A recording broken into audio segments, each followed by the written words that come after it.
for liftoff in T-minus 30. Stand by for further instructions, Minnesota Black Robe Regiment. Secondary guidance systems engaged. Minnesota Black Robe Regiment, it will be on my mark.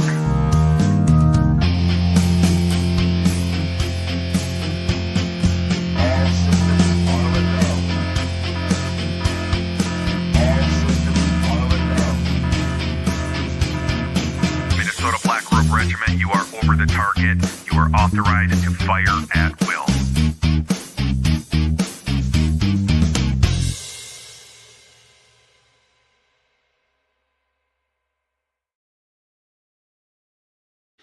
Hey, welcome back. I don't know if that's welcome back to you or to me. It's been a bit. It's been I took some downtime.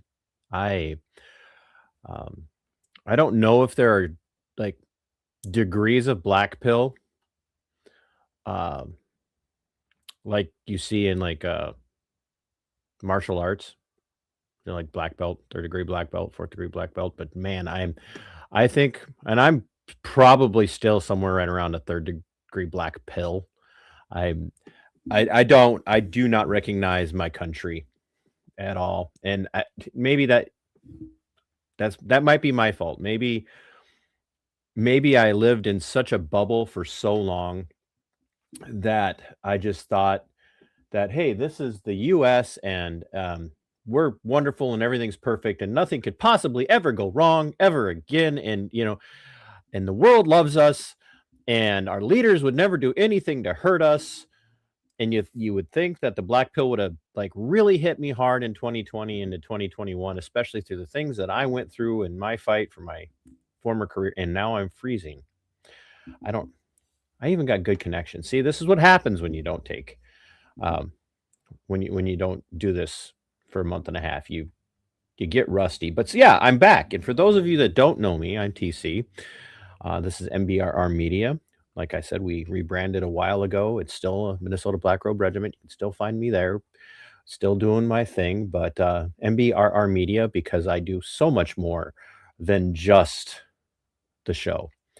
And if you haven't yet, please go watch the little mini documentary that I put out on Thursday to honor Blake and his family, especially Bailey and Trisha and Braxton, and the accident on the anniversary of the accident caused by Trooper Ryan Moser of the Minnesota State Patrol, doing 126 miles an hour in the dark, responding to a wrong way driver when he came upon the accident scene and shattered Blake's body and paralyzed him from the neck down. And months later, the system does what the system does, and that's why my guest is going to be fun to have on tonight, because he knows how the system works. The system does what the system does, and it said, we've investigated ourselves and we've determined that we've done nothing wrong. No charges for the trooper. We're going to pin all the charges on the wrong way driver, who, by the way, is dead. And so no, there can be no resolution to the case, because you can't have a resolution to a criminal case when the person you want to charge is dead. Isn't that funny how that works in the system? So yeah, thanks for being here. Thanks for tuning in. For those of you who have not been paying attention, there has been nothing but talk about impeach this, impeach that. Right now, I think at the federal level, if the Democrats had their way, they would impeach fighter jets. They would impeach anything they could nail down or not nail down. They would impeach it for not being able to nail it down. And there are people in the MAGA movement that if they could, they would impeach. They would impeach you for not being MAGA. They would put you in office just to impeach you if they could. And they would, if they could, they'd impeach Iran with a nuke. But we know how that goes. But yeah, there's talk like everybody's going midterms this year. MAGA's gonna lose their butts in the election, and they're coming for Trump for impeachment. And lo and behold, they've already filed impeachment actions against Trump. Now, I don't care what your view is on Trump. I don't care, this isn't a MAGA show or anti-MAGA show, pro-MAGA, or even a neutral MAGA show. I don't care what any of that is. Impeachment is a weird thing because it exists in every state. But for the first time, in the history of my life, I have actually connected with some people who actually stand on their principles and their values and their morals, and they stand on the things that they say they believe in, and they're consistent whether people like it or not, and they're willing to take the heat for it.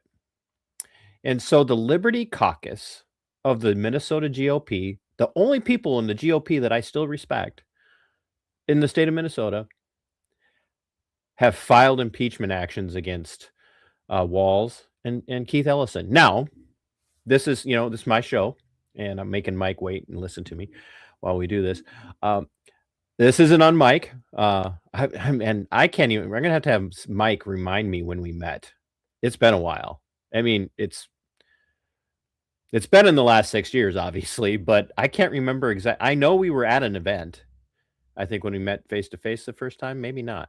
But I was telling him before we got going, is people are like, "You're a leftist now." And I'm like, "No, I'm not. I'm just consistent, and you can't handle it." And that's Mike's consistent. And that's why I respect him, because he's in the Liberty Caucus.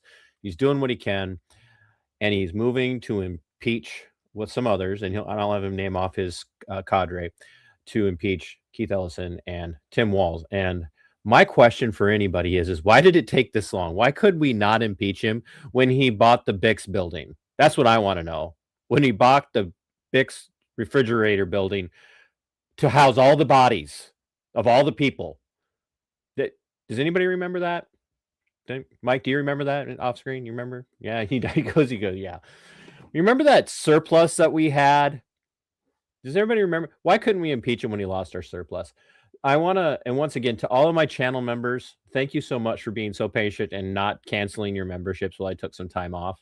I know I didn't tell you guys I was doing it, but thank you to all my channel members, but also a big shout out to my channel mods, but also to Jen Thunder. Thank you so much for the super chat.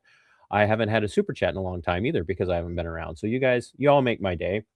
AVA's here. Mercedes is here. Chad Cater is here.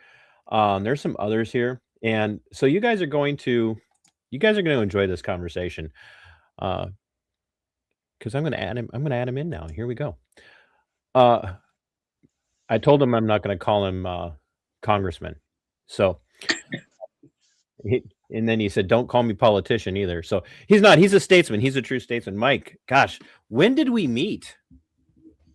Well, first of all, thanks for having me on. I don't remember for sure. For swallowing, it was a big ability and coming on. I was racking my brain when you asked the question, and I'm like, I don't remember the details. I don't. We've stayed in touch ever since, but I can't recall the first meeting, to be honest with you. I think we were at an event of some sort. I apologize. I'm sure after we get done with the program, I'll think about it and go, "Oh, of course." Yes. Yeah. Yeah. You should apologize because I prepped you with that question like days ago. I told you to be rack your brain. But yeah, no. Well, thanks for doing this. Thanks for bringing up this topic because you're right. And I'll give you a little bit of history, or your listeners a little bit of history. I wasn't involved in politics all that long ago. And I would say that COVID really kind of drove some of that because, with the lockdowns and the mandates and so forth, right. I had never really called my politicians before. I never really called my reps or senators and said, "What are you doing?" But I did then. And I asked the question, "What are you doing?" And the quote that just sticks in my head when I said, "What are you going to do about Walz locking down the state, taking away our freedoms?" And I said, these executive, not the executive orders, the mandates that were coming from Walz were unconstitutional. You cannot make us do something without putting it into law. And then we had conflicting laws or things at the same time. Wear a mask, not wear a mask, all of this stuff. Right. And I was told by a politician that it's not politically advantageous for us at this time to do anything. Yeah. So when our rights and our freedoms are getting destroyed, it's not politically advantageous to do something. But when is a good time then? When they're gone? Right. Absolutely. I mean, it was so frustrating for me. Yeah, So, no, go ahead, finish your thought. well, my dad, God rest his soul, was a very good man. And I did not listen to all the lessons that he had for me, but one of them that does stick in my mind, and I use this all the time, was he had said about an issue here when we split off some land and I sold it to my brother, and the county was putting us through hoops just to get it split off. It's my property, you know? And he said, you can't complain too much if you don't get involved. And that really struck a chord. So next thing you know, I'm on the planning and zoning board here, trying to bring some. It's all downhill from planning and zoning. All downhill. Well, it was a good experience, and I appreciate the commissioners for the opportunity. There was some contentious issues. There was some good stuff, but try to bring a little bit of common sense to that position. And when after COVID happened, I said, I've got to get involved here. I can't just complain about this. Started going to the Republican meetings, and truth be told, after a very short time, I almost quit. I did not see any future, I guess, in the Republican group. But at the same time, there was another individual who had left shortly before I started going. And I called him up and I asked him why, and he gave me his reasons. And I said, we have to stay involved, because if folks like you and me leave, nothing's going to change. Nothing's going to happen. And so I ended up getting elected for deputy chair of the BPOU. And when redistricting happened 5 years ago, I looked at my wife and I said, I'm going to run for office, because we did not have a sitting representative at that time. Yeah, who had been your representative up there? So my area, Todd County, was split between John Poston and Ron Krisha. And good old Ron. With redistricting, neither of them were in the new district. I said to my wife, I'm going to run for office. She said, are you serious? I said, as a heart attack. She said, well, I think she goes, you're not running anywhere, buddy. I live with you. I know. My running days are behind me. Yeah.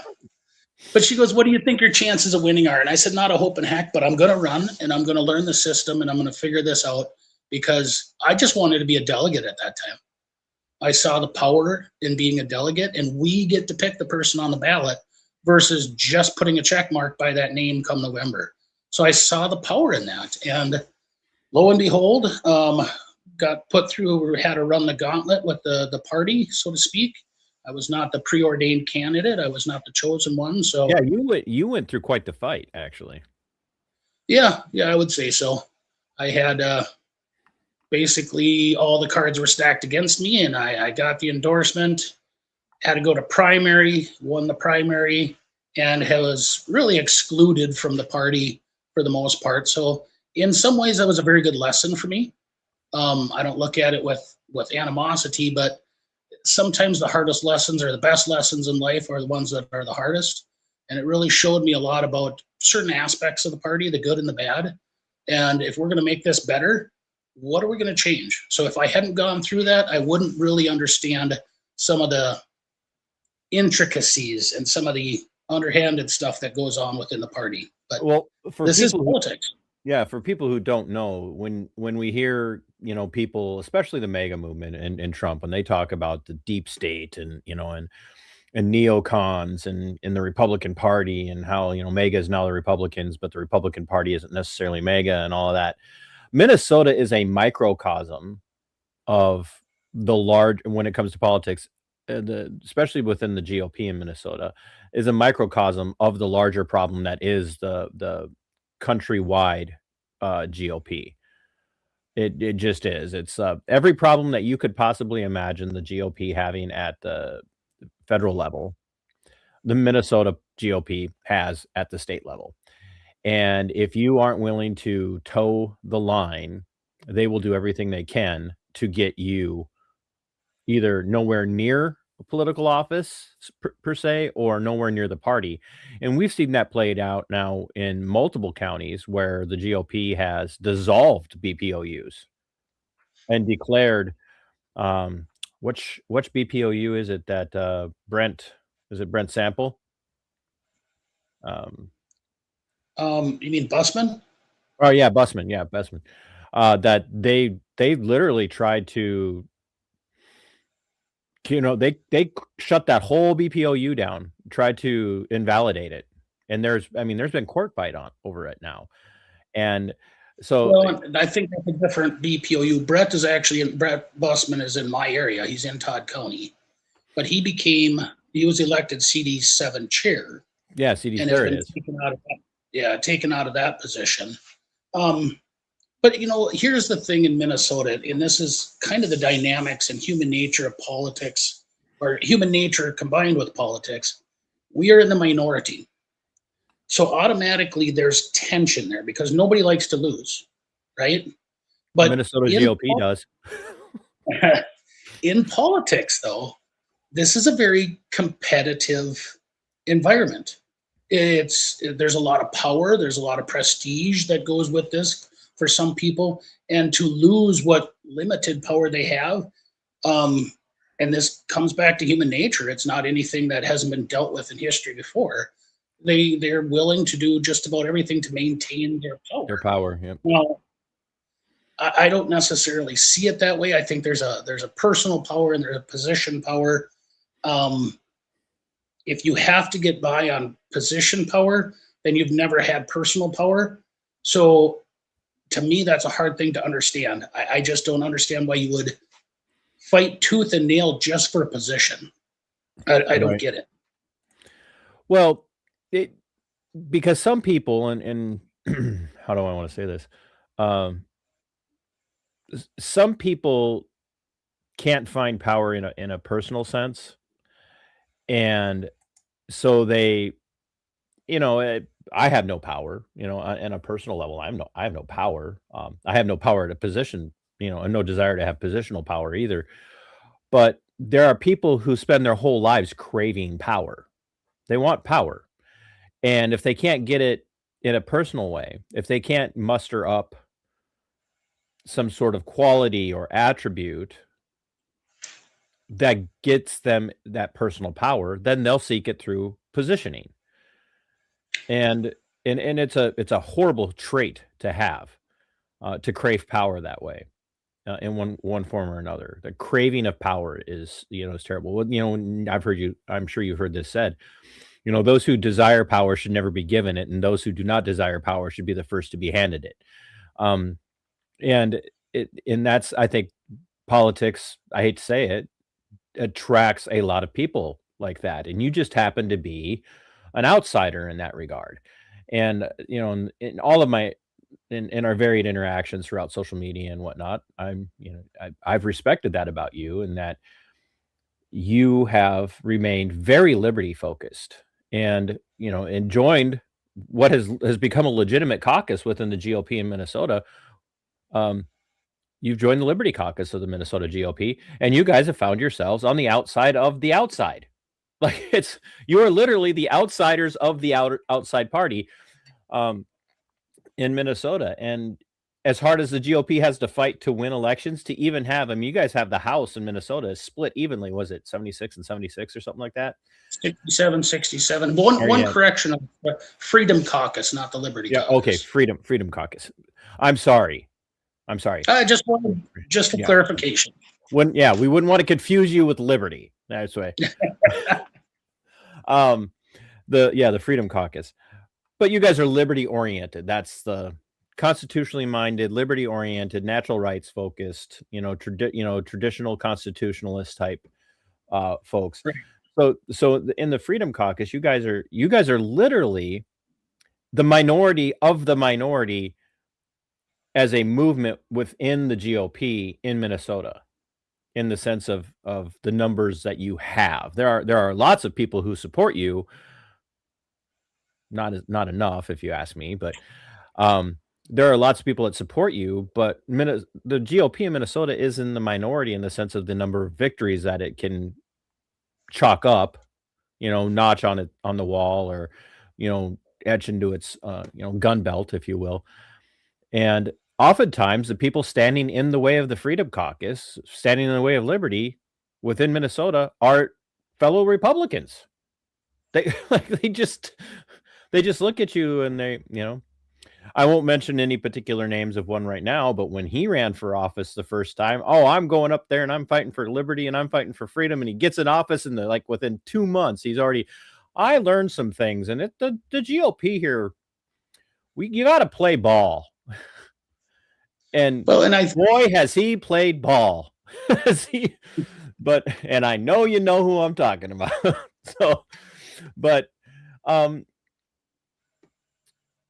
You guys you stepped up to the plate and you have said, no, we're going to start holding these accountable. And you guys didn't aim small. You didn't go after somebody in the House. You didn't go after, somebody, appointed to a lower staff position at the state capitol. You guys opened, if you will, opened fire and with the big guns, and you guys filed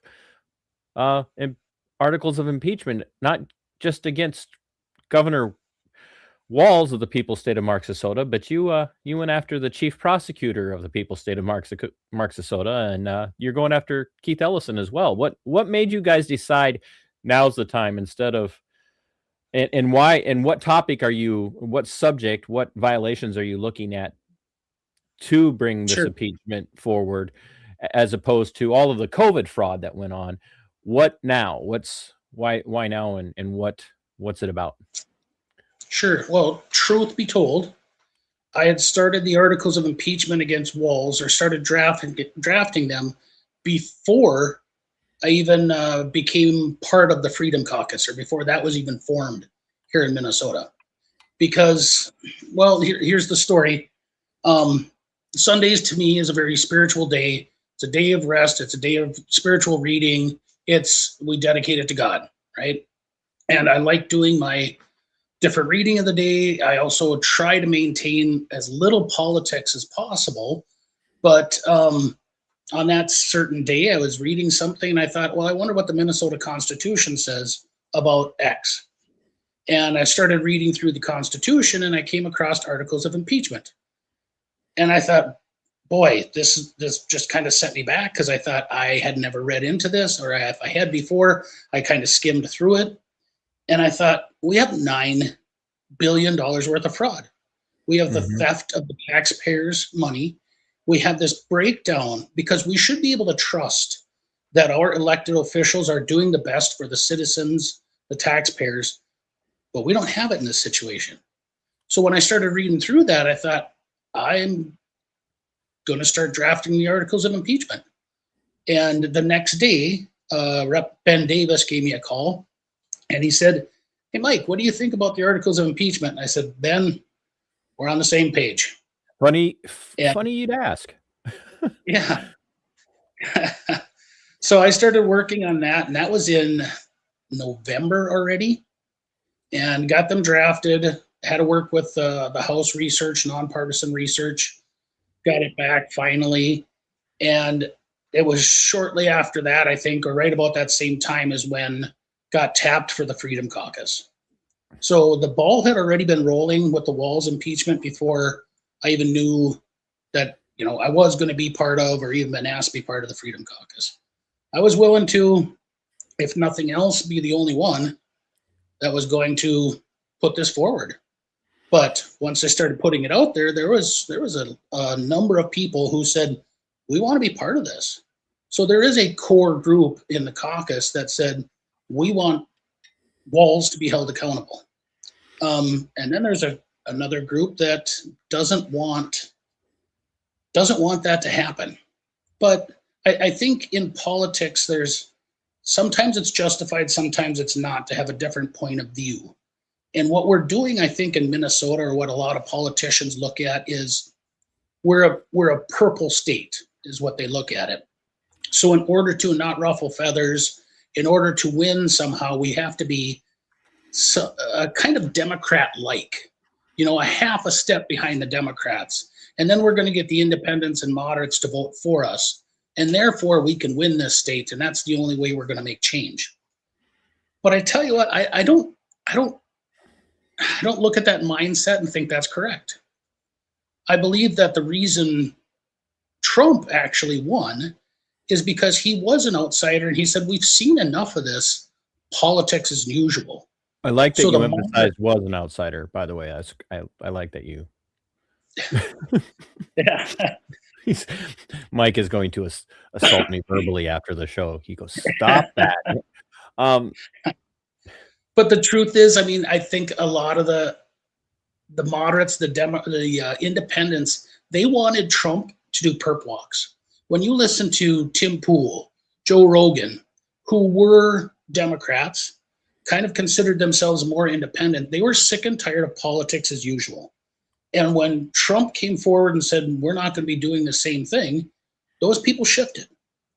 So that tells me that a mindset of just being Democrat-like or half a step behind the Democrats will never be successful. It's just, it makes no sense to me. And I think it's been a problem. It's been a problem for Republicans for a long time. They think especially in Minnesota, they have said over and over and over again, we just can't be as radical as the left. We can't be as radical as the DFL. And right. And I'm like, nobody's asking you to be radical. That's not what anybody's asking you to do. People are asking you to be who you allegedly thought you were: small government, accountability, lower taxes, pro Second Amendment, pro First Amendment, and on and on and on. And people vote for them, and then they get up there and they do everything the opposite of what they said they're going to do. And that's why they lose. It's not because they're not closer to the Democrats. They don't lose support because they don't vote just a little bit outside of the Democrat voting block. They lose support because so many of them get up there and they completely drill their support in the back. They do absolutely nothing they say they're going to do. And that's why you see the libertarians in Minnesota are gaining ground in a lot of places, because they're like, hey, we're not either one of them. We're not Democrats and we're not Republicans. And we, and you can say what you want about me and my fellow libertarian-minded people. If we tell you we're going to support something or not support something, we tend to stick to it. And that's, and that's why you've seen so many people looking towards third parties, or the Libertarians, or the Constitutional Party, or the Constitutional Republic Party, because they're like, well, might as well throw our hat in some ring, because the two rings we've been, operating in have not been doing what they said they were going to do. And that's why I've had so much respect for you guys in the Freedom Caucus, is that you've done it.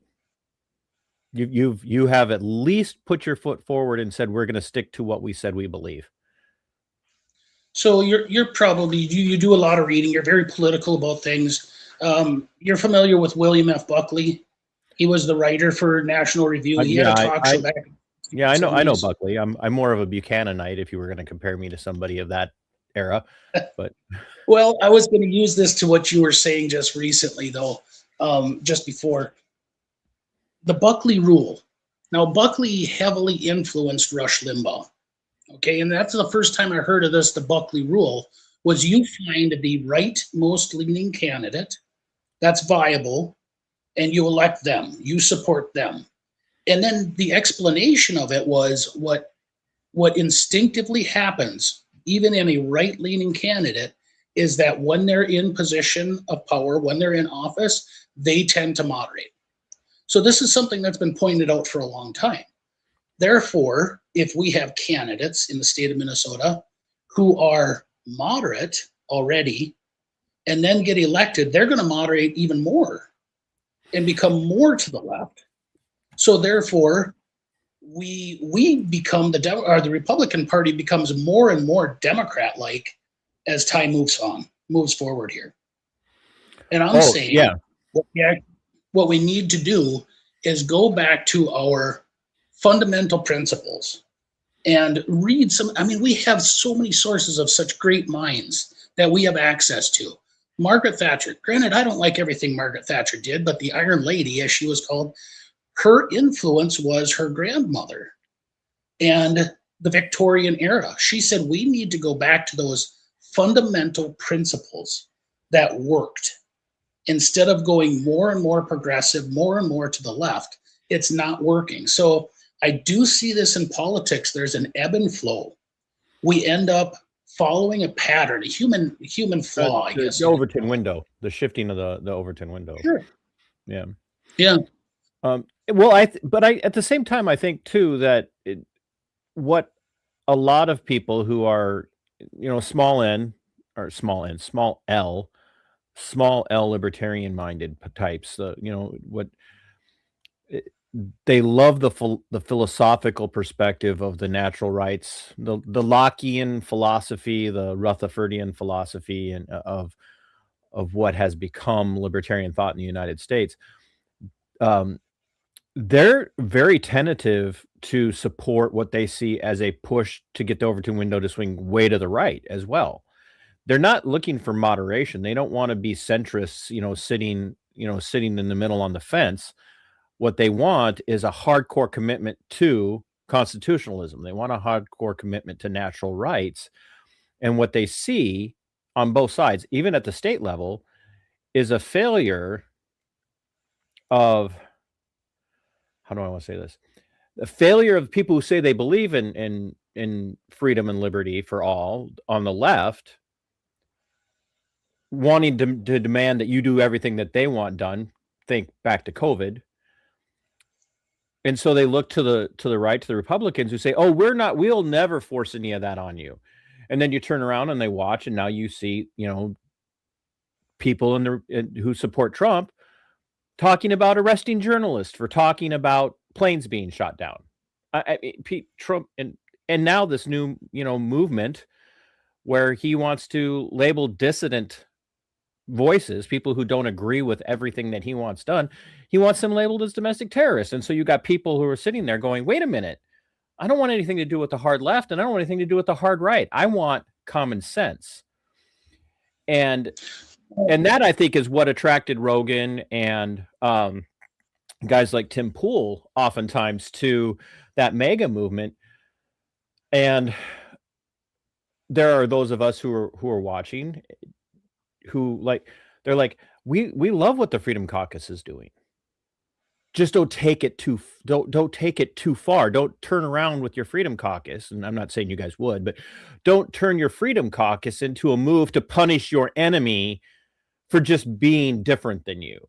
And I think that's the number one danger with politics, even at the state level, is we want the power, but when you were talking about, positional power, or personal power, people are terrified of, because they've experienced, once the other side gets in power, everything they said they oppose, they will turn around and then dump it back on their enemies. And that's what the American people and the people of Minnesota in particular are tired of. They're tired of having whoever's in power use their power against them. Well, it turns into the eye for an eye and the race to the bottom with that mindset or that mentality. Yes. Which I don't think is race to the basement, less the bottom and more the basement is what it is. There we go. So you're right. I mean, we obviously have to push back. And now the question, and I bring this up all the time when you talk to people, they say, oh, the far right and the far left, and it's become more polarized or more divided. Explain to me a position that the Republicans or that myself is further right than it was 20 years ago, 10 years ago.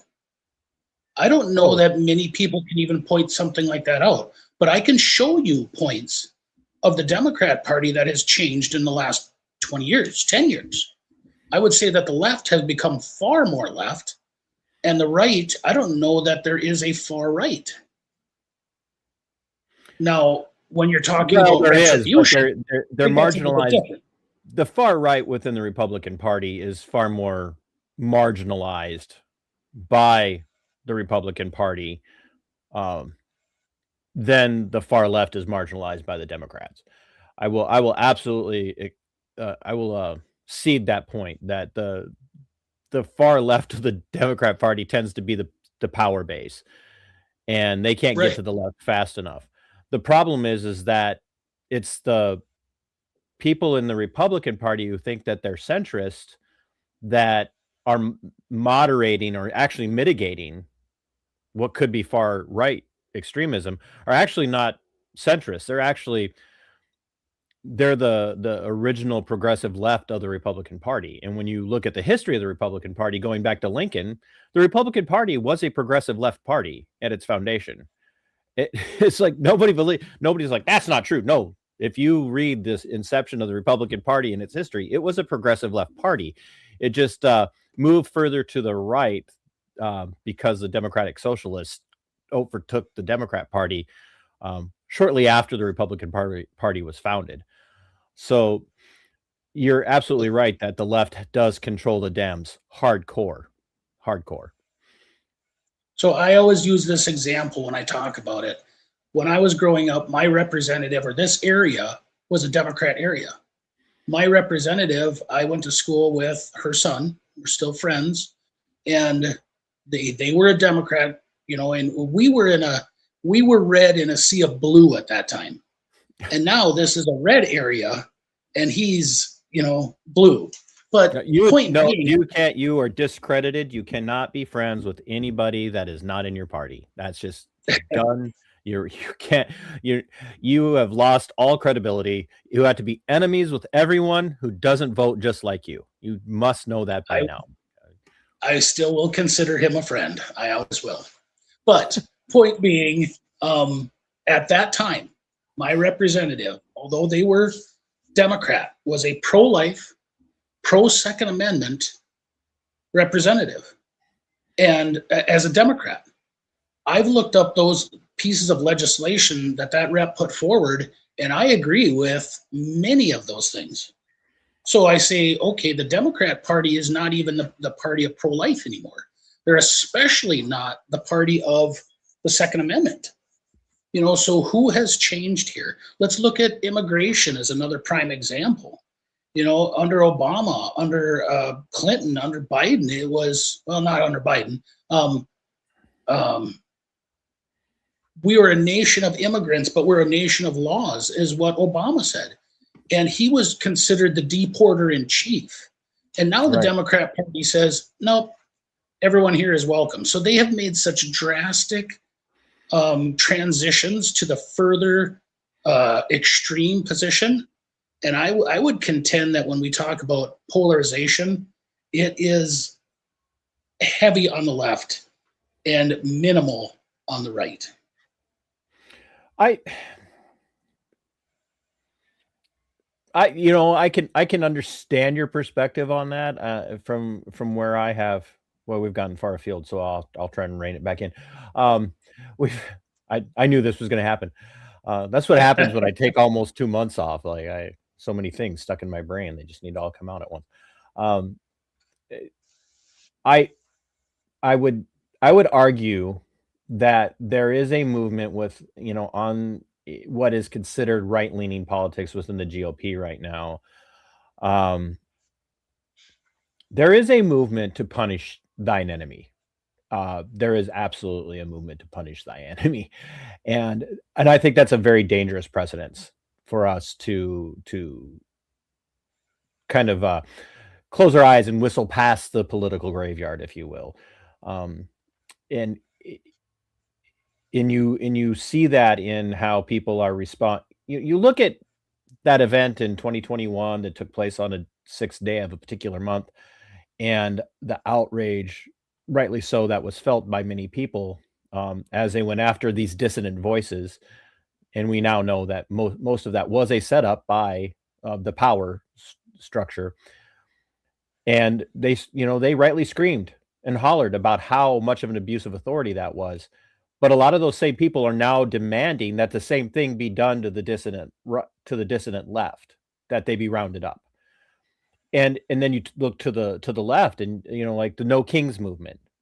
The No Kings movement is displaying the same level of hypocrisy, because prior to 2020 or during 2020, they loved having an authority tell everyone that they had to stay home, and they had to, couldn't have more than, 5 people who weren't from their house in their house. And that if you were going to be in public, you had to cover your face at the order of the king.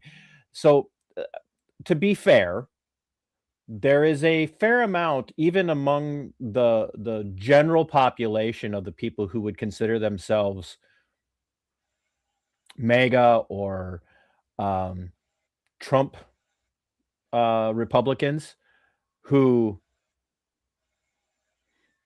would like to see that power that their guy has right now used against their enemies.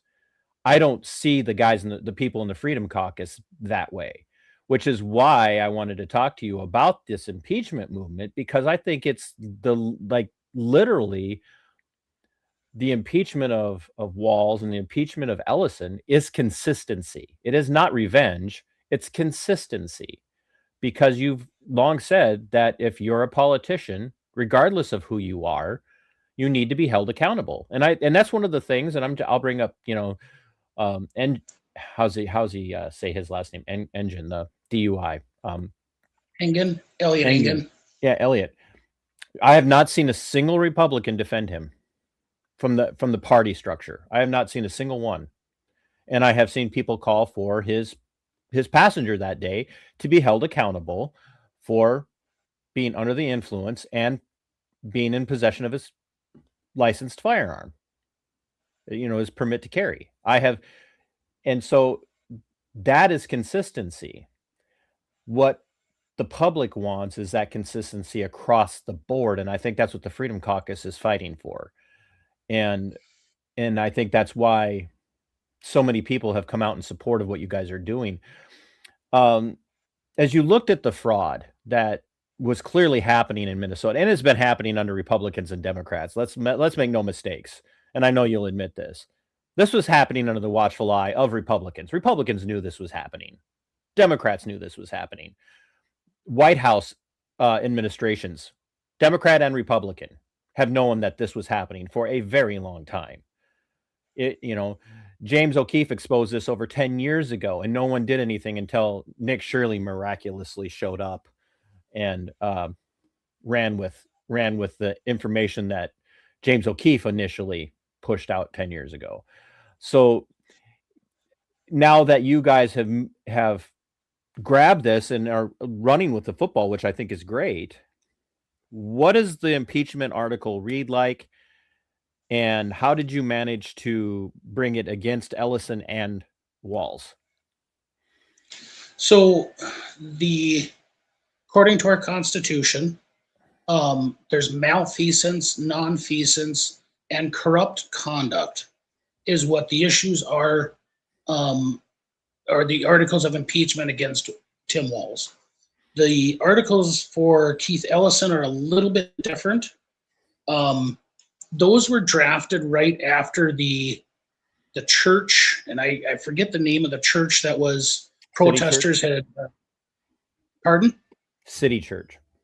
City Church. Okay, the protesters had forced their way into that church. I think Don Lemon and a few others that were in there, were not prosecuted, but that goes against federal law. So Keith Ellison should have been responsible for charging those individuals. And Ben Davis, when he drafted that, and I helped draft those articles, that was a big part of it. But there's also the corrupt conduct, and I don't remember if that's listed exactly in that one, but there's the video of Ellison talking to folks from the Feeding Our Future fraud, and that's a big part of the articles of impeachment for Ellison. But for Walz, he has come out and says, the buck stops with me, and he's admitted that we have fraud in this state. Well, this is my thought process. Or this and is then what immediately exited the campaign for governor. Sure. If you or I, if we're in the private sector and we're working for a company and we lose $9,000, we allow it to be frauded, stolen, something, we would lose our jobs. We would be out of our position instantly. If you were Bernie Madoff and you're stealing, hundreds of millions of dollars, he ends up in jail. But what happens when politicians are responsible for the same thing? They just call it taxes. They just call it taxes. So do we? Are we under this two-tier justice system where you're above the law as long as you're a politician? I think they should be held to a higher standard. And think about the money that's. I agree 100%. And yes, we are under a two-tier justice system. But it's not just politicians. It's everybody who works in the government, to include politicians for the most part, are not held to a higher standard. They get an excuse a lot of times. And, I mentioned in the opening, I mentioned the trooper, who paralyzed Blake Mostert a year ago. That no justice, because the system, Republican or Democrat, the system circles up around itself and protects itself. And so Republican or Democrat, and there again, present company, excluded, I have massive amount of respect for you and the rest of the Freedom Caucus, even if I, tangle with people philosophically from time to time. That's one of the reasons I respect you guys, because you stick around and you talk to me. But you know this, you see it. You've already said that there are even Republicans who are looking at you guys in the Freedom Caucus with these articles of impeachment against Ellison and Walz, and they're over there going, "You guys are going to screw it up. Don't do that. You're violating all of the rules of decorum by doing this," because they know that ultimately, if they want to remain in their positional power, they have to play ball with the other side of the aisle. They don't give a damn about us, Mike. They don't care about you. They don't care about rocks and cows of Minnesota. And this is a really supreme lesson for people in other states who are watching. We've had over 5,000 people tune in so far, which means there's a lot of people outside of the state of Minnesota who are watching this. You guys can help a Freedom Caucus in your own states, but, support going after corrupt politicians, no matter what party they're in, if you encourage them and say, "We're going to stand behind you and we're going to vote for you and we're going to support you. Just don't screw us over. Don't lie to us and don't shoot us in the back." And what we've learned from most politicians, because you're not a politician, you are a statesman. What we've learned from most of them is that, "Oh, hey, thanks for the vote. Thanks for the campaign donation. Make sure you do your tax write-off. Now I'm going to go and not represent you." That's what happens. To put this into perspective, when I was starting to do research, and the nonpartisan research at the Capitol helped me out a great deal. And he also did some of the history. He said, "I'm going to send you some of the examples of articles of impeachment from the past." And one of them that sticks out is there was a judge that was impeached, because you can do this for any elected position, lesser officers. And there was a judge at the turn of the century, if I remember correctly, that was impeached and taken off the bench for intoxication while he was on the bench. Think about that for a second. Just being intoxicated on the bench was enough to impeach a judge, because there was a higher standard. There was a higher expectation. You were supposed to be professional in your official duties or unofficial duties. And what we've done is we've gone from the expectation to wanting something better from our officials to now we're just turning a blind eye to it. And don't you think that affects the citizens? Why should I follow the law if the people who are making the laws don't have to follow them? Why should I have to pay my taxes if you can squander it and not be held accountable? You said when you broke the law, you got held accountable and you paid your penalty, you paid your dues to society. Why shouldn't anybody else? Yeah, exactly. Well, exactly. We've all, fallen short in our lives, and I'm no angel. But hopefully I got all of those stupid decisions out of my life when I was younger. Well, you married the angel in the family, or in the couple. So I mean, we know who the brains and the looks are in that relationship. So. Yeah, I did pretty well. She keeps me on the straight and narrow, which is good. And my kids, there's the other thing. How can I have to set a good example for my children? And I guess that's something that share a little bit of personal, because I think this affects my decision-making process. My dad had a business, construction. Okay. When you're working construction with your folks, with your dad, with brothers, friends, crews of guys that are out there working, I never heard my dad use a bad word, the F word, until I was probably 18 years old. When we're at the shop, when you're at the business there and you had customers that come in the front end, you did not use bad language in the front of that building. You didn't do it. That was just an expectation. You held yourself to a higher standard. Now, if you're in the back of the shop with the rest of the guys, there are some times when things, but there was still an expectation where you're on company property. We held ourselves to a higher standard.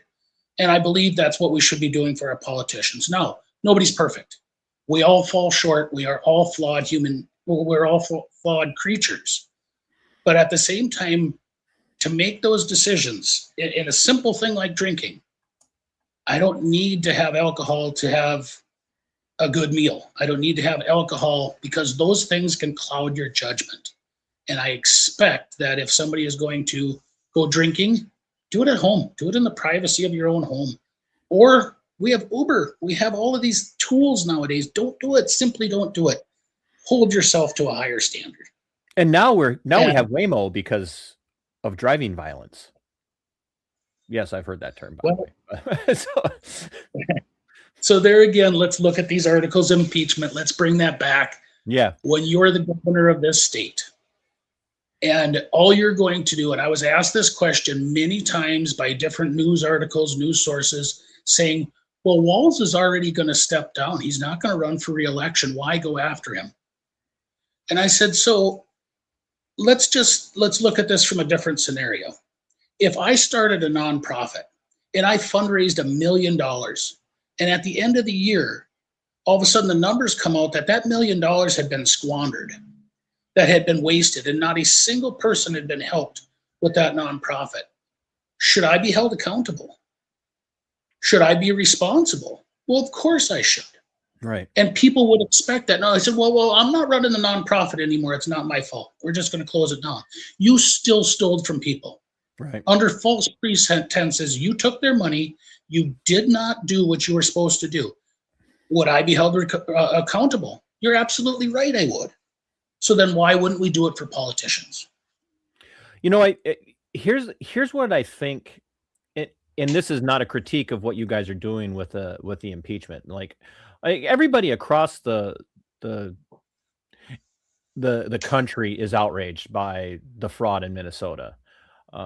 I've yet to talk to anybody who hasn't looked at it and said, whoa, because we know that of that billions of fraud, it wasn't all just taken from the people of Minnesota. It was taken from all over the country. It came out of federal coffers, which of course is our money. I think the problem is that they see articles of impeachment and they know, like, okay, wow, these people are serious. This Freedom Caucus in the Republican Party in Minnesota, this tiny segment of people in the Freedom Caucus, they're serious. They mean business.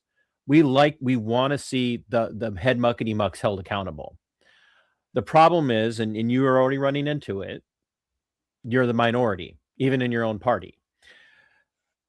What ends up happening most of the time is that what we all know is that this fraud is happening because bigger heads, bigger fish aren't just aware of it and letting it happen. They're orchestrating it. They're allowing that. And when you dig into this fraud and find out that there might be some strings that have been pulled for very particular reasons to see this money go to a very particular type actions, they're going, none of the people that have been orchestrating this are ultimately going to do any prison time. They're never going to pay back a dime of that billions. But some little guy who has done wrong and rightfully should be held accountable he's going to be the sacrificial lamb. He's not the patsy, but he's going to be the sacrificial lamb. He did wrong. He should do his time. But the people who actually oversaw it, planned it, put the operation in motion, nothing's ever going to happen. And I think that's why you guys have gotten the traction you've gotten with the articles of impeachment, is that people want to see the big heads roll. Metaphorically, we're not advocating for guillotines set up in anybody's yards, not yet. he says facetiously. But maybe we can bring back tar and feathering, though. I mean, that was pretty popular for politicians a long time ago. I would love to tar and feather a lot of politicians, yes. But what I'm saying is that people are like excited because like finally somebody is sticking to holding politicians accountable. The question is if you're successful in impeaching Walz, if you're successful in impeaching Ellison, what's the penalty though? Are they going to prison in Minnesota? No, they just get removed from office. They do get removed from office, but I do think that the best outcome of this is shining light on the problem. So you're right, and you hit on something very important, that I compare this to the mafia, not the mafia, but drug dealers, okay? What we've done in the state of Minnesota with the fraud, right? The people who have been convicted and so forth are basically your dealers at the street level. Right. Okay. So I explain it this way.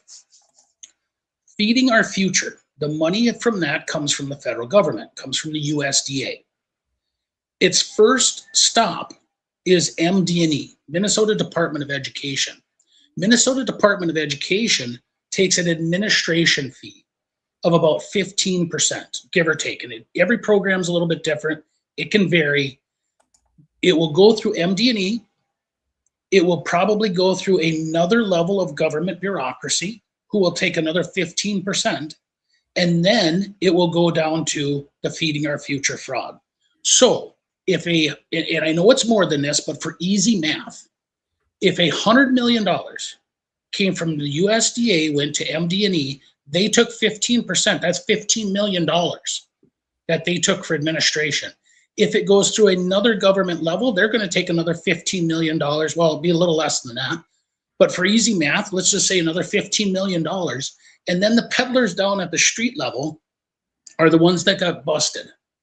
But there's $30 million that got took out of that money, went through administration. That's the real travesty. And I say this as like the drug cartels and so forth.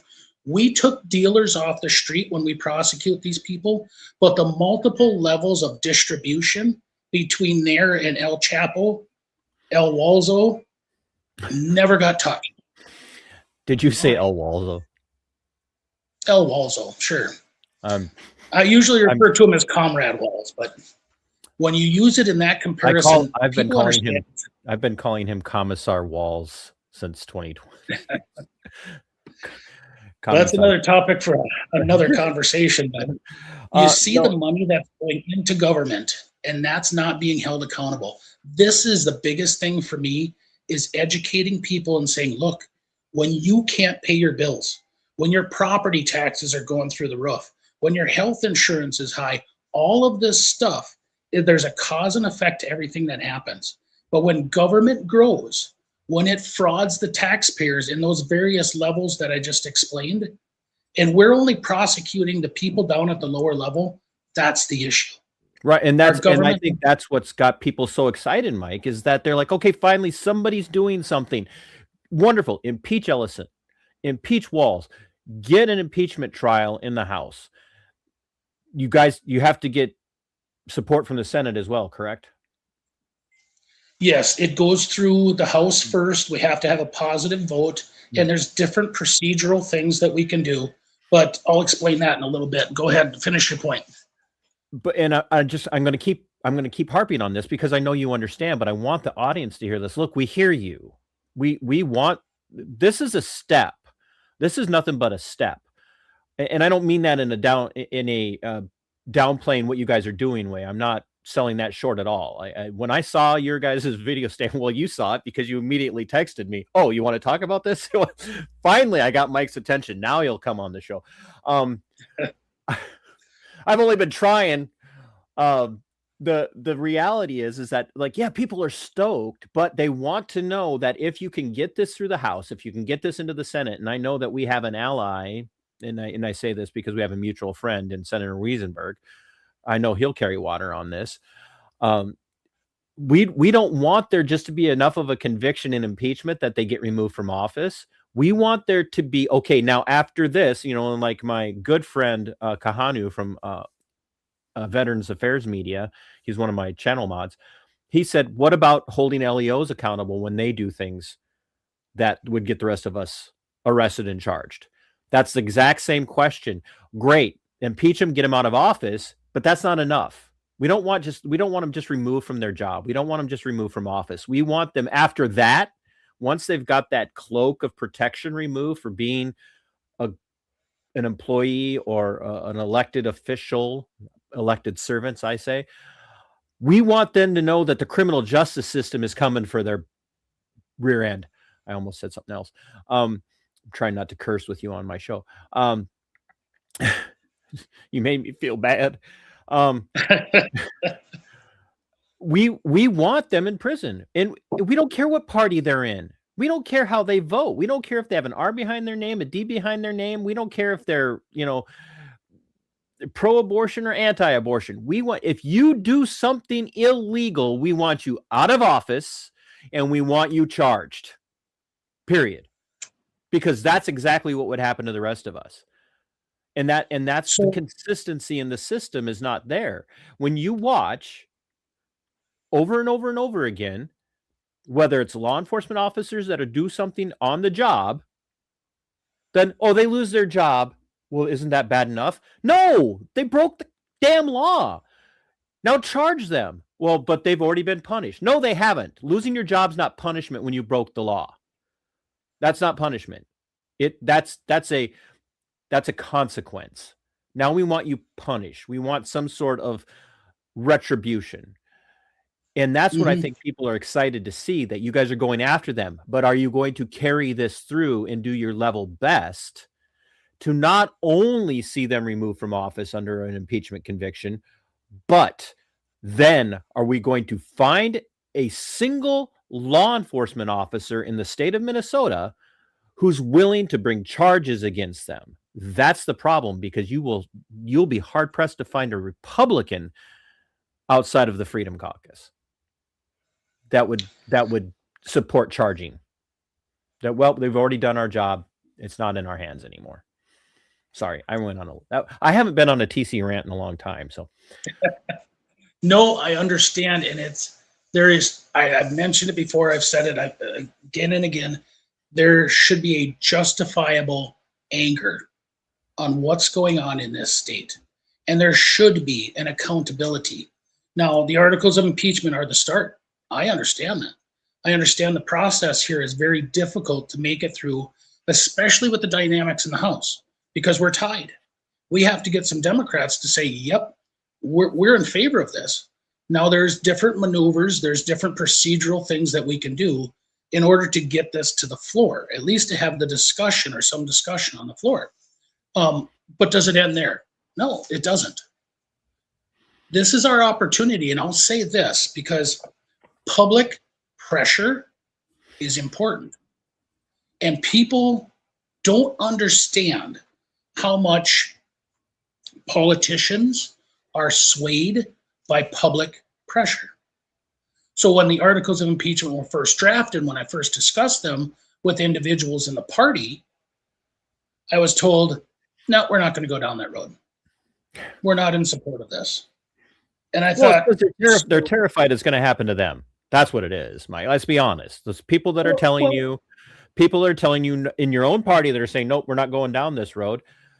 And here's why. Because they listen to people like you and I who warn people.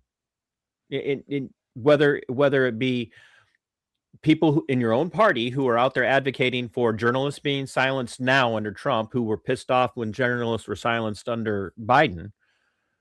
We warned you. The thing that you advocate for now will eventually be used against you, and your own Minnesota GOP members who are saying, nope, we don't want anything to do with this impeachment action. It's because they're terrified they're going to get caught doing something because they know they're doing something. Someone in the Republican Party in Minnesota is involved in something dirty, and they're afraid they're going to get caught with their pants down, and they're going to get impeached and lose their positional power. That's what it is.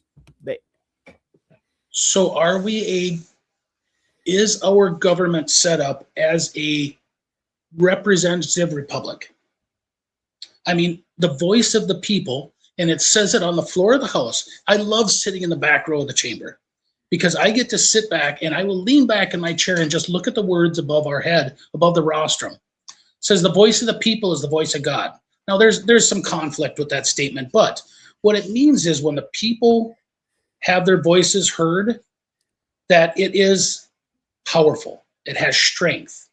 So those articles of impeachment, when I was told basically drop this, don't do anything with this.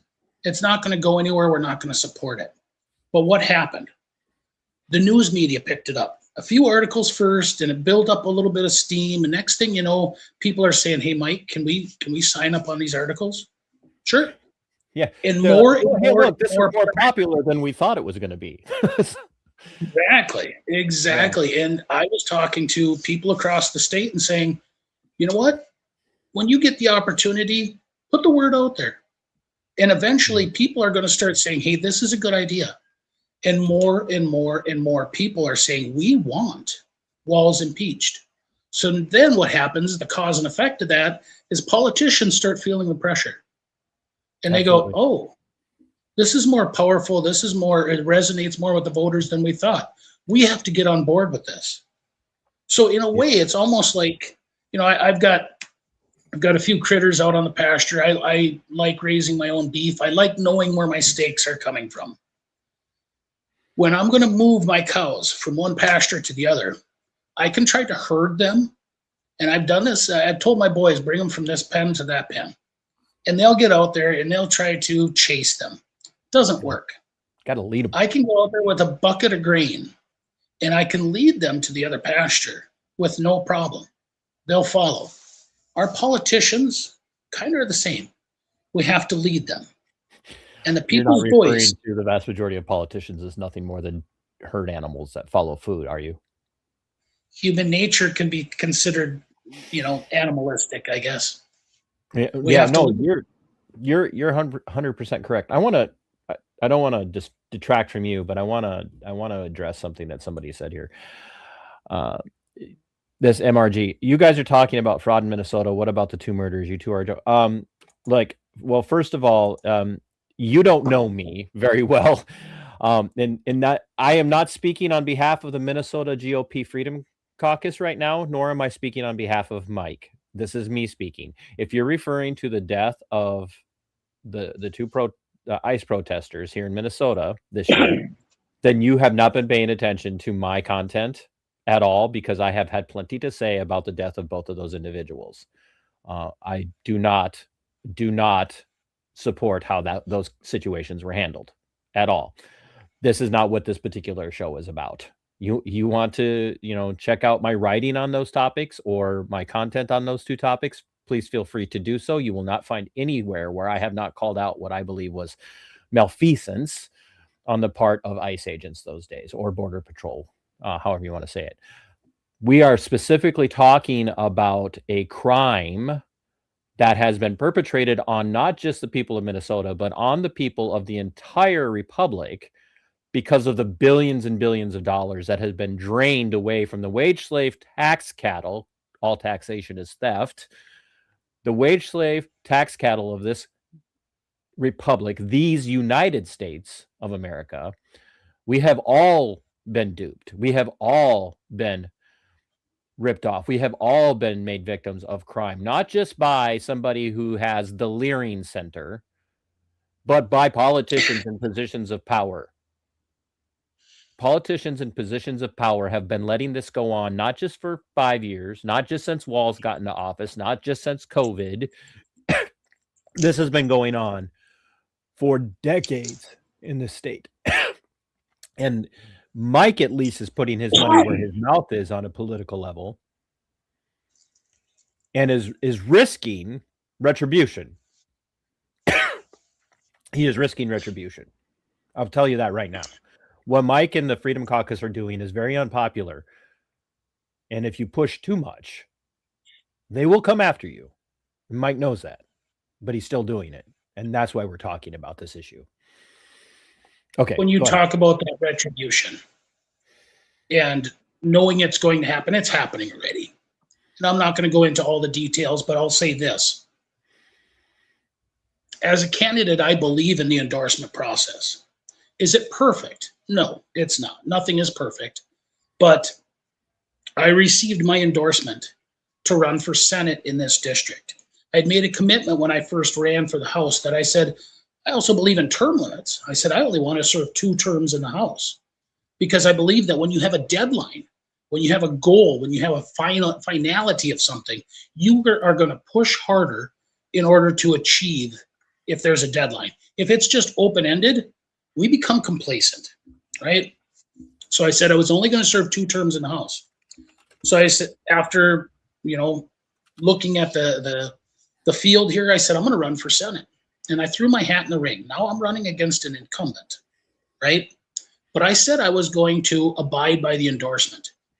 If I did not get the endorsement, I would graciously bow out because it's what's for the best of the people in this area. I got my endorsement, 80-20, and the senator is going to be running against me. Now, you couldn't in the primary. Me that what a shock. Go figure.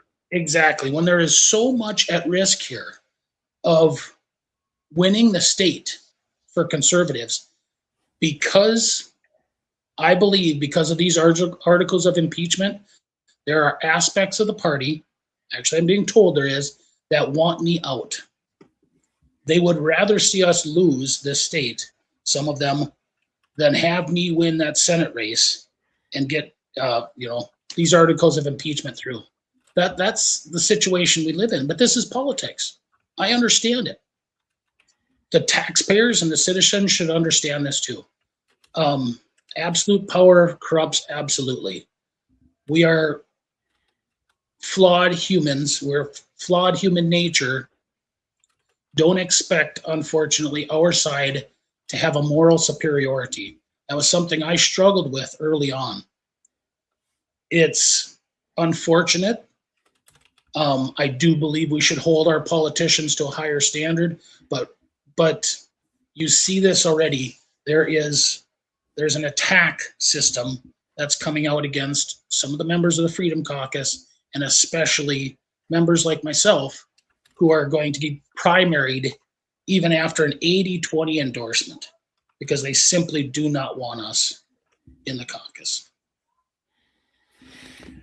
Yeah.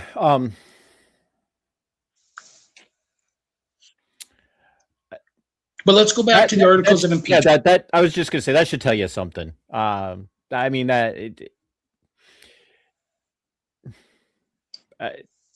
this is why I respect you. You're willing to say it, and I know you're trying to be careful, and I appreciate, and not political. You're just being careful. But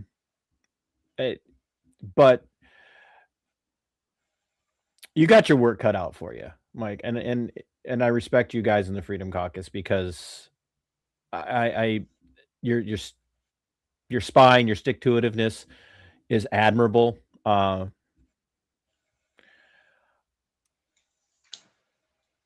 You are you're fighting a battle that you can win, but they're going to try and make you lose everything in the process. And that's why until you give me a reason to not support you in what you're doing, and me, if I think you do something that deserves being called out, I'll do it. I'll me, I'll do it. Mm-hmm.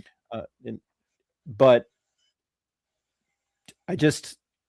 I wish others would understand that holding your nose, not you doing this, but just holding your nose and voting for the lesser of two evils is precisely why we're in this freaking problem in the first place. This did not happen because we let Minnesota go to the Democrats. This happened because people thought they could just vote for the guy with the R behind his name and that was going to fix everything. And it's continued to happen no matter what letters behind that person's name in the duopoly uniparty. It just keeps happening, and voices like yours get silenced. They try to silence you and others in the Freedom Caucus because you're rocking the boat. You're going to screw up what we got going on here. Well, you know what? Then burn it all down. Who cares? I'd say the same thing about what you guys are doing, and then I'll let you get back to the articles. Um, it's the argument of, well, if we release all the e-files, it's going to burn the entire system down. Okay, what's the problem with that? If releasing the e-files burns the system down, maybe the system needs to be burned down. And it's the same thing with the articles of impeachment.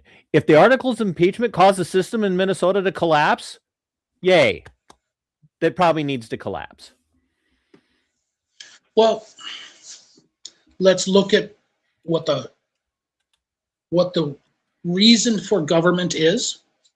Let's look at the role of government, and is government doing what it should be doing currently? So when you say let's burn the system down, that can be taken a lot of different ways, but should the role of government be analyzed? Should the role of government be adjusted? Because maybe we're not doing things, or maybe we're doing things that we shouldn't be doing. Maybe the size and scope of government needs to be realigned. So let's just look at some numbers. 10 years ago, the state budget was about $35 billion. And now we're close to $70 billion. So government has grown almost double in the last 10 years. Have your wages doubled in 10 years? Has your income doubled in 10 years? I don't know of anybody's that has. But your burden, the burden that government has put on you, has doubled in that last 10 years, just monetarily. That doesn't include all the regulations.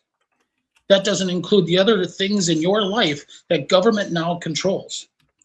Because when government takes those rights away from you, when it takes your money away from you, you lose.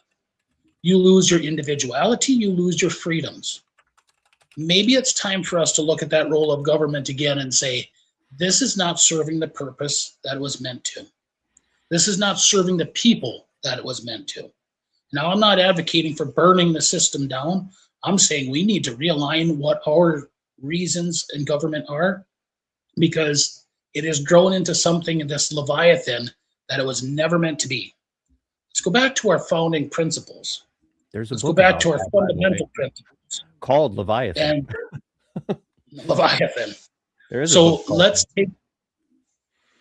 What's that? There is a book called Leviathan that's about that exact thing.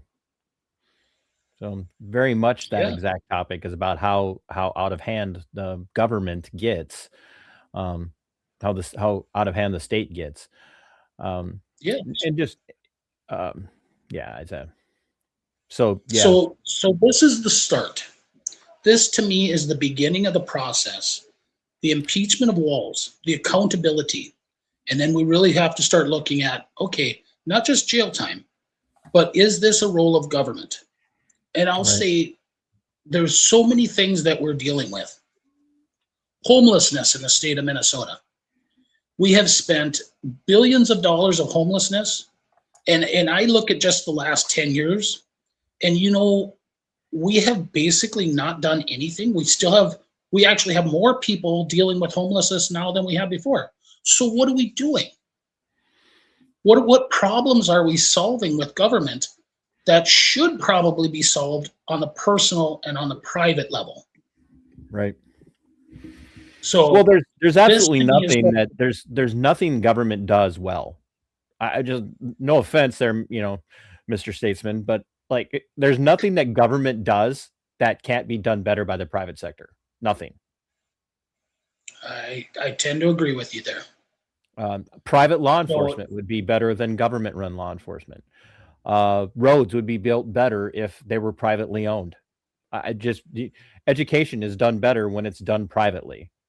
I tell people all the time, it's like and I'm sure you've heard me say this, because my number one thing is, well, if we don't have taxes, TC, how are we going to have more roads? And I'm like, have you ever driven by an HOA that's in a gated community, right? And that HOA, and like if you have an HOA in Minnesota and it's a gated HOA, two seconds after the snow starts falling, it's already down to the fresh blacktop pavement, cleared, perfectly smooth. That road doesn't have a crack in it. It doesn't have any ice. But the taxpayer funded road sometimes takes days to get clear. If you give the people, if you give private business, you give private entities the authority and the ability to take care of things on its own without having to jump through government hoops to do it, things would be way better. And I think that's one of the great things about what you guys are doing with impeachment. And then I have a couple of very direct questions about the verbiage of the articles. Sure. I think that this is the start of the start of an unraveling of a mess of the Leviathan that, you know, everybody's like, oh, this isn't going anywhere. If every time somebody told you as you're taking on an endeavor, this isn't going anywhere, you gave up, nothing would ever get accomplished, ever. We like Artemis 2, you know, like if somebody said, hey, we're never gonna, I'm not trying to get into tinfoil hat stuff here with Artemis 2 right now, folks. I'm just using it as an example.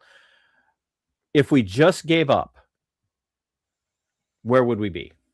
Like where on earth would we be? What's that Chinese proverb? The journey of 1,000 miles starts with a single step. That's right. You have to start somewhere. You have to start it. And I think about this. There were influences in my life that people I listen to, podcasts I listen to, things that have happened that I go, I never thought about that before. So what I do believe, and I sense more than anything, is there is a groundswell in the population itself, a populist movement, if you will, that says we want something different out of government. Now, there's two roads that you can really go down. One of them is the revolutionary role, which has happened many times in history when the people themselves are getting abused by the government that is supposed to help them and take care of, you know, the things that government are supposed to take care of. And when those aren't fulfilled, you have the revolutionary route.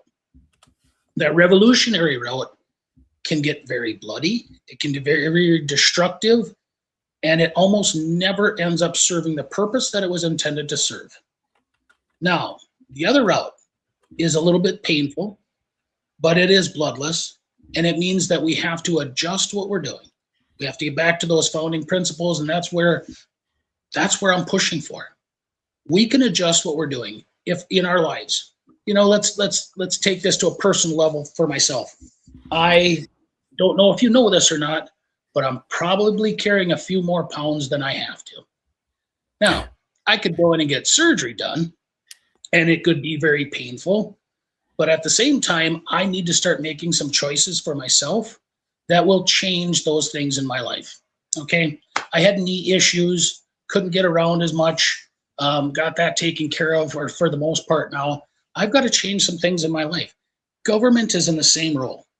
We need to start looking at our role in government and say, we have to start making these changes in order to right this ship, to trim the fat, so to speak, that needs to be done. Because the longer this goes on, the more painful the effects are going to be later.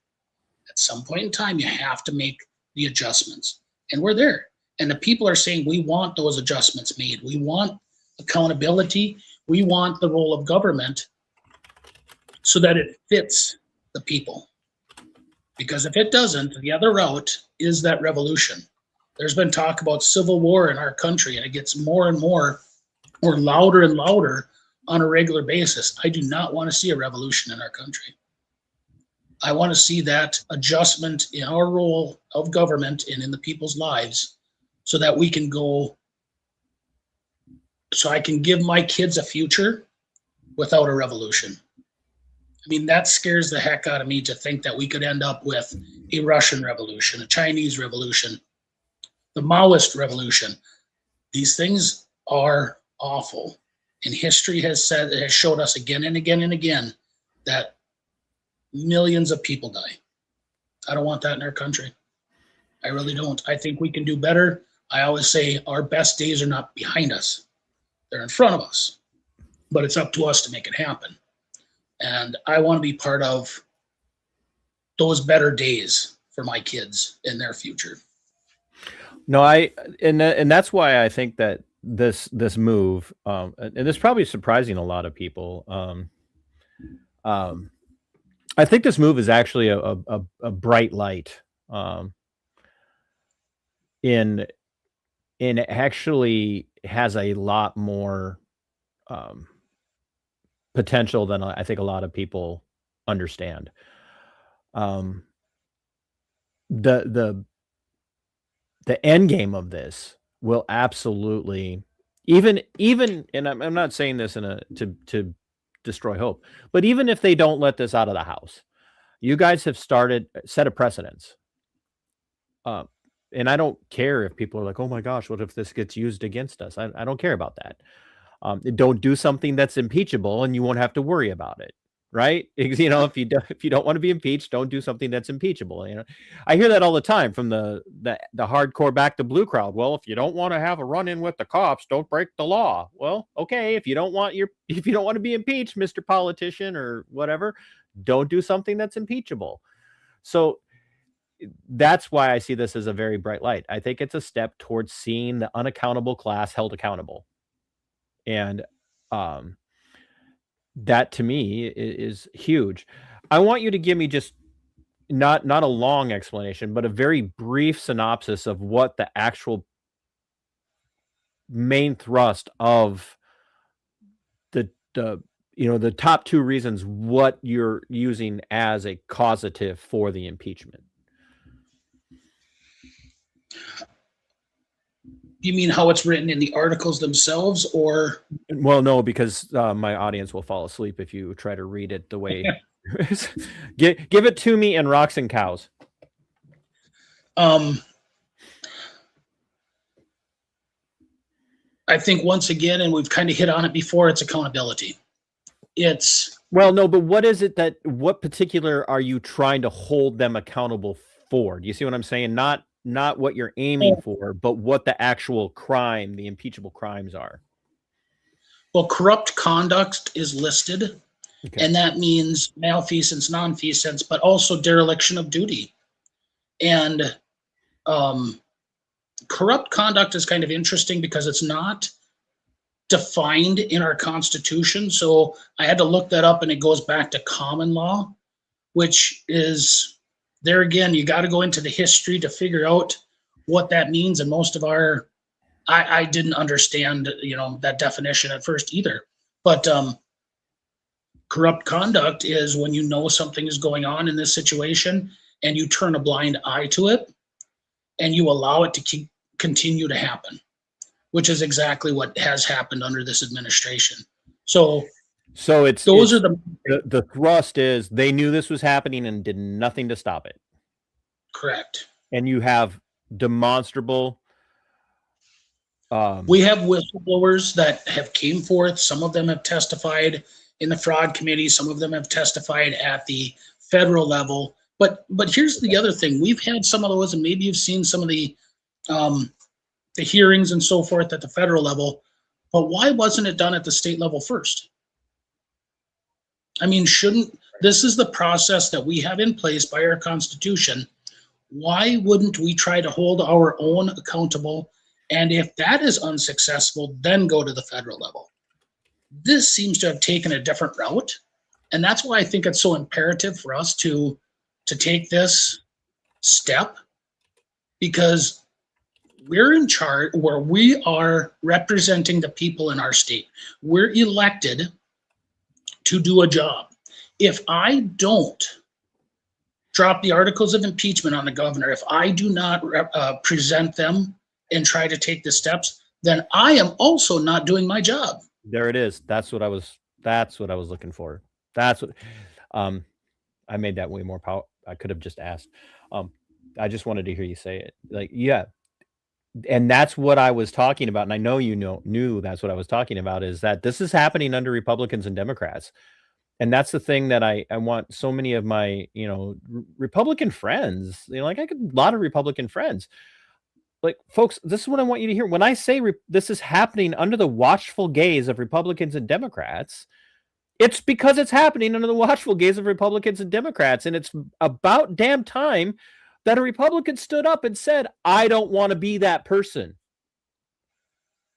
I don't want to be that person, and I am not going to be guilty of malfeasance or nonfeasance. I don't, even if I'm not actually committing the actual crime that's being allowed to happen, I am not going to sit back idly anymore and let it continue. And that's why I've had such disdain for the majority of the Minnesota GOP, is they've allowed this stuff to happen and they won't touch it because, oh, it's not my place, not my place. And there is so much that happens when you get elected that you get put into this meat grinder, I guess I'll say. And I think so many people get consumed in the process of writing bills, presenting bills, trying to get them passed without, it's kind of like you can't see the forest for the trees. Right. We don't know the Constitution well enough. Most of us don't. I look at this as well, and I say this state budget that I just complained about, going from $35 billion to almost $70 billion. Now, that was not all under Democrat control. There was some times when the Republicans had at least, a branch of the government. But the purse strings, the House, all revenue starts in the House. So it's always been said that the House controls the purse strings. So if we in the House complain about the state budget without admitting, without realizing that we're part of the problem, then we are the problem. So, and you'll see, and I had a hearing on it last year. I wanted to cut the lowest tax bracket. And people instantly said, well, you can't do that. That's not going to work. What that does, though, is it says the first $38,000 you make. First of all, I don't believe we should have an income tax bracket. I don't think we should have an income tax. Why should the government be able to take your hard-earned money without you saying anything about it? What if I wanted to opt out of that? Would I ever be able to? Of course not. The income tax in the state of Minnesota. They send armed men with guns and badges to your house to round you up for not paying their extortion fee, and then they will throw you in the jail that you've been funding without giving permission to it. That's what let that sink in. If you don't pay taxes, we're going to come throw you in the jail that your taxes paid for. That's right. So in the state of Minnesota, we didn't have an income tax until 1933, I think it was. And at that time, it was only 1%. And it was primarily the tax the rich mantra. We're dealing with the Great Depression. And it was supposed to be equalizing the people that could afford it to subsidize the people that were hurting. Now, I understand probably good intentions. Unfortunately, the road to perdition is paved with good intentions. Here we are, almost 100 years later, still arguing about taxing the rich, when at the same time, the bill is getting footed by the middle class. So I said, why does government even have a right to our taxes? Why should we, let's look at this and say, let's cut the lowest tax bracket. Because if you have more money in your pocket, maybe you don't need the government subsidies or the government handouts. Maybe you can afford them themselves. And that bill, which to me makes a lot of sense, was I would say mocked, especially by the other side, because that would put a hole in, quote unquote, their budgets. No thoughts whatsoever about the taxpayers. No thoughts whatsoever about the people that have to pay this in, because that means thousands of dollars. If you're making 40 grand a year or underneath 40 grand a year, that would mean probably about $2,000 more at the end of the year in your pocket. Right. And when they said that would put a hole in the state government's budget, right, without even saying anything about the taxpayers, they are holding the taxpayers in contempt. That to me is not what government is supposed to be here to do. Which is why I say we are the wage slave tax cattle. It's like, so we are. We're just wage slave tax cattle. We will make it so you can barely live, so that your job can barely afford to pay you, and then what they can barely afford to pay you, we will take a good chunk of that and disperse it how we see fit and not give you any say over it. Oh, you don't want a data center? Too bad. We're going to build it anyway. Oh, you don't want another highway? Too bad. We're going to. Oh, you don't want any more handouts to, illegals? Too bad. We're going to give it away anyway. When's the next hearing, and where do you go from here? Wednesday, 10:15, the Rules Committee, and I expect there'll be a little bit of publicity that day. The rules, because we're tied in the House, it has to make it, excuse me, we have to have a positive vote there.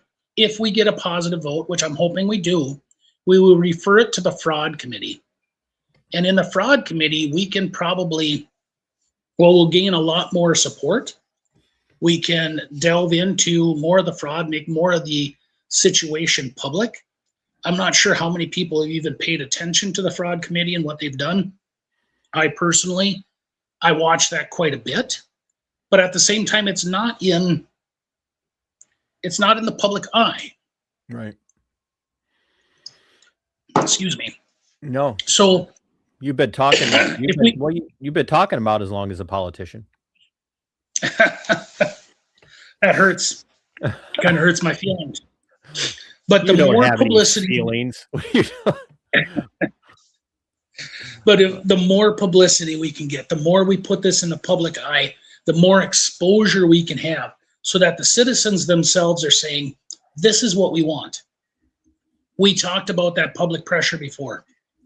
The more I can keep this in the public eye, the more people are going to see it, the more pressure we're going to have, Yep. the better our opportunities, our possibilities are. Absolutely. How do I want to ask this?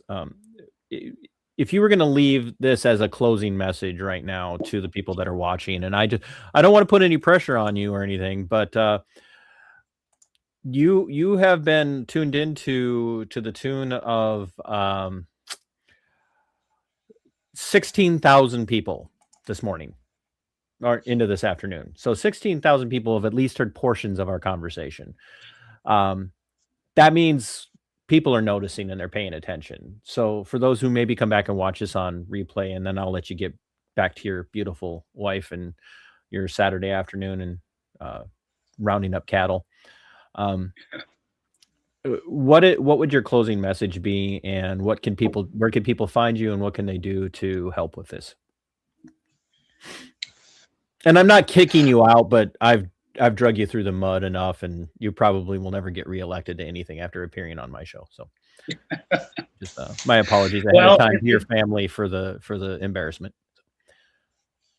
In some ways, I guess it wouldn't hurt my feelings if I wasn't in politics. I love my life. I mean, that was a great save, by the way.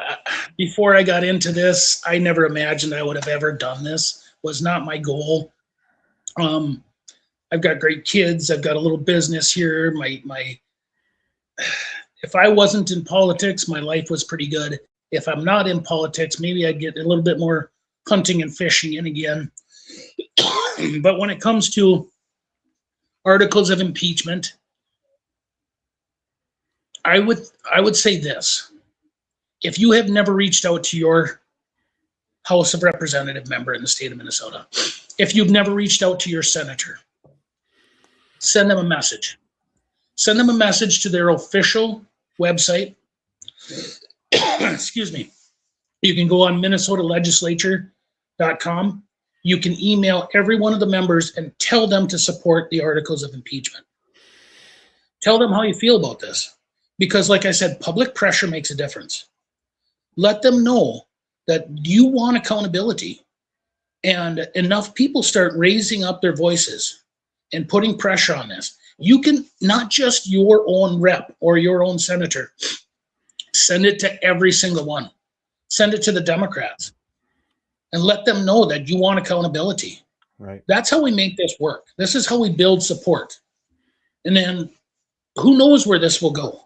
Because like I said, the two-tier justice system, back up. I'm not sure who did say this, but if you want to alienate or anger people the quickest, treat them with injustice. And what we're doing right now to our citizens is treating them unjustly. When politicians get held to one standard and the people get held to another, there is a justifiable anger. I feel that it is palpable. You can feel it.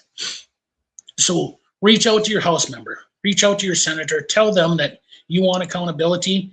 If you want to support me and what I've got going on, I have not set up the page for my Senate race yet. We're trying to connect everything together, but I've got Mike Weiner for House. Go on my webpage, sign the articles of impeachment support. And I'm not good at fundraising, but if you want to donate to my campaign as well, I'd sure appreciate it. Well, I cannot, and there's some confusion. Craftsman, we're not talking about impeaching Trump. We're talking about impeaching Commissar Tim Walz of the People's State of Minnesota, along with his chief of secret police, Keith Ellison of the People's State of Minnesota, the Stasi. We're talking about impeachment of them. So, Mike, I can't think. One, thank you for your time today. I want to get you out of here. You've been at this for an hour and 45 minutes roughly, and plus the time we spent getting it all set up. I can't thank you enough for doing this. Thank you for making time. Thank you for giving me a really interesting topic to come back into after my black pill hiatus. And if there's any more breaking news, feel free to hit me up with that and let me know if there's anything we can do to promote. I can put out short videos and we can have you guys back on if you want to get the entire Freedom Caucus together to have a conversation about this and things that are coming up in the future. You let me know. I can have up to like 10 or 12 of you on to talk about that. And this, this is not just a Minnesota issue. This is a movement that should be happening across the entire country. Absolutely should be happening across the entire country. And if you're from out of state and you've been paying attention to the fraud, the daycare fraud, and all that other stuff that's been happening here in Minnesota, you can reach out to Minnesota politicians and demand that they do this as well, because it's your tax money that's been ripped off. You, the wage slave tax cattle of Massachusetts, of Taxachusetts. You can reach out and demand that this impeachment happen. This is the start of unraveling the system to remove the radical lack of oversight that's been going on. So, Mike, thanks so much. And thank you so much to your wonderful wife for letting you come on and do this, and probably holding up all your note cards so that you don't, but well, I sure appreciate the opportunity. I'm sorry you're stuck with just me today and not some other members of the Freedom Caucus, but thanks for your listeners and for tuning in. Hopefully, they see what's going on here. Hopefully I can articulate the message well enough that we need change in our state, in our government. We need to bring it back of, by, and for the people. And that's what I'm working towards. Yeah, absolutely. So I thank you so much for doing the show today, and thank you for writing up the articles of impeachment and being willing to carry the water on it, even when you were being told we're coming for you for doing this by your own party. I want to say that blows my mind, but it just fits right into my black pill hiatus. So, Mike, I appreciate you doing this so much. I'm going to let you get out of here. If you want to sit in the green room and listen in, I'm going to address some stuff that was going on in the chat. I did not want to address it too much when you were talking, but I do want to address a few things because that's what I do. I pick fights with people in my chat from time to time. Or they pick fights with me. Huh? I said thanks again for the opportunity. No, absolutely. And like I said, keep me posted. If there's anything you guys need, you let me know. I will be more than happy to help you guys carry water on this topic. So you have a great day, and I'm going to put you in the green room. You listen in or do whatever you want to do. And thanks for giving us something to view. People have enjoyed this. So I will talk to you soon. Thank you, sir. Thank you. I'm going to make this really quick. I address a lot of topics here on the show, on the platform. I'm going to address Rudy. I don't think Rudy's here anymore. I think Rudy flaked out because Rudy knew that Rudy was about to get his or her tail end spanked. I don't care how the Constitution of the United States defines war, Rudy. I don't care. And there again, I am not speaking for anybody else but myself right now. I'm not speaking for my guest. I am not speaking for um, the GOP. I'm not speaking for the Democrats. I'm not speaking for the Libertarian Party. I'm not speaking for libertarians. I'm not speaking for independents. I am speaking as an American. I'm speaking as a American veteran. I am speaking as a patriot. I am speaking as an individual who has lost friends to PTSD after they've come home from combat in foreign wars. Yes, Rudy's 100% correct that Congress is the only power that can declare war in the United States. But just because Congress has failed to do its job properly since the end of World War II doesn't mean that we're not at war.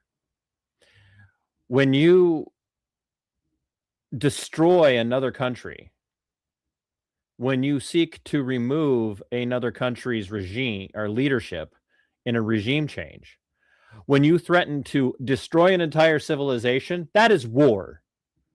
Whether the Constitution says it's war or not, doesn't matter.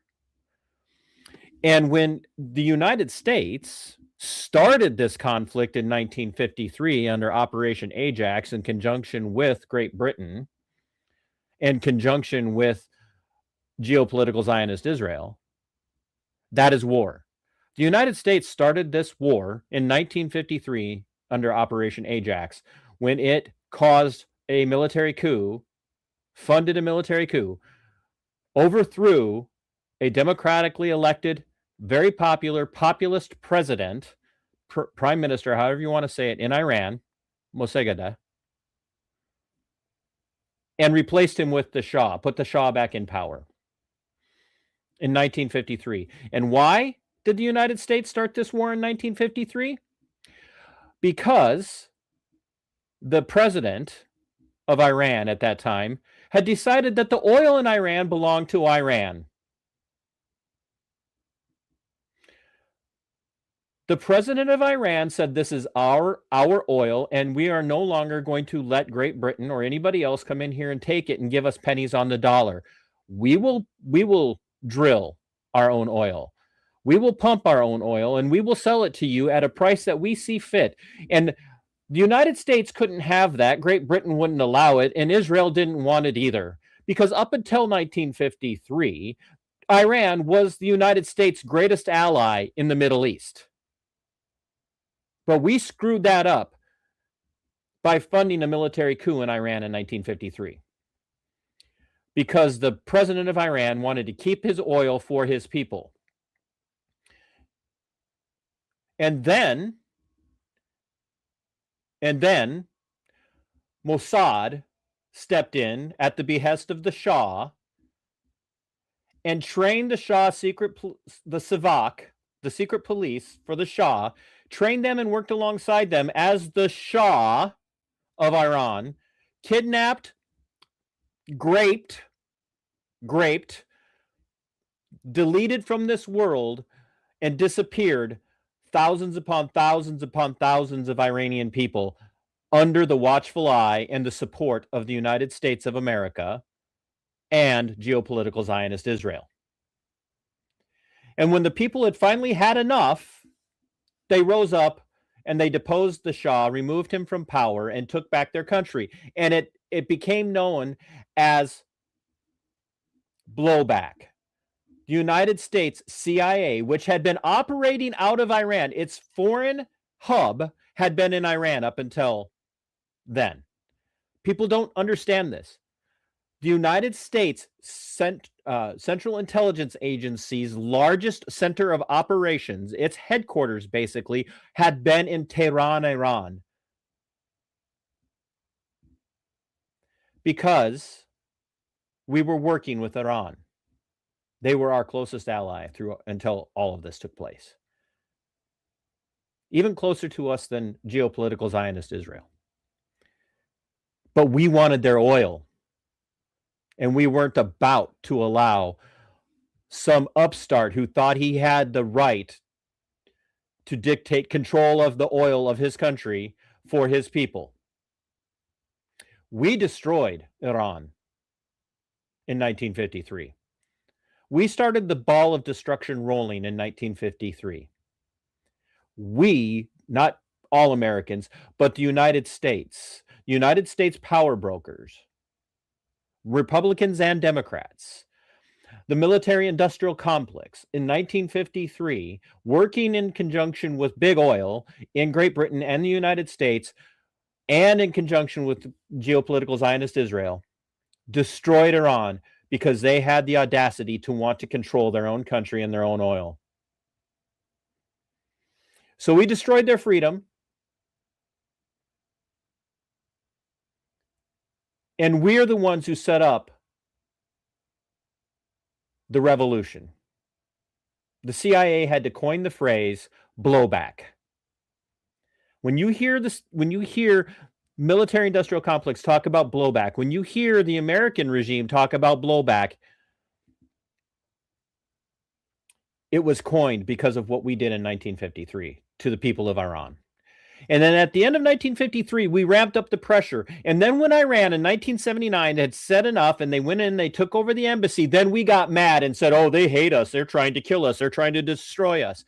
How would you feel if you were an American and somebody did that to your country? What if somebody came in, caused a military coup, kicked out President Trump, or took him out and imprisoned him, or removed him from the country, installed a dictator, and then trained the secret police of the United States to come and hunt you down for speaking out against it? How would you feel? How would you respond? Would you pick up arms? You damn right you'd pick up arms. Would you be chanting death to Iran? Some of you never even served in the military. Some of you have never served in the military, and you're chanting death to Iran. Why? Because almost 75 years ago, we, the United States of America, caused this problem. And see, Rudy, I'm glad to see you're here because you're getting destroyed. We did this. The United States did this to Iran in 1953. So checkmate, Rudy. I know the history of this conflict far better than you do. This didn't start in 1979. This started in 1953. We started this. You're damn right the ruling regime of Iran hates the United States. Yeah, you're damn right they do. Because every single time we get involved in a conflict right now, it is in the Middle East and it's for geopolitical Zionist Israel. No, Rudy, you didn't. And I've got an offer for you, Rudy, before I wrap up. If you think you can stand toe-to-toe to me with this debate about the history of this conflict, you think you can get me in any way, shape, or form, you let me know. My email is mbrrpodcast@yahoo.com. I will do a live stream. You can come on and we will have a debate. I will bring in a moderator and we'll have a debate, and I will destroy you on camera on my own stream unless you think you can defeat me.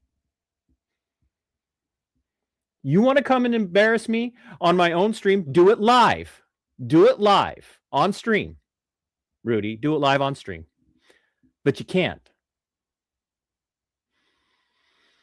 So you send me an email, mbrrpodcast@yahoo.com, Rudy. No, you didn't, Rudy. You didn't destroy me. That's the thing. I know this topic better than you do. I'm your intellectual superior on this topic.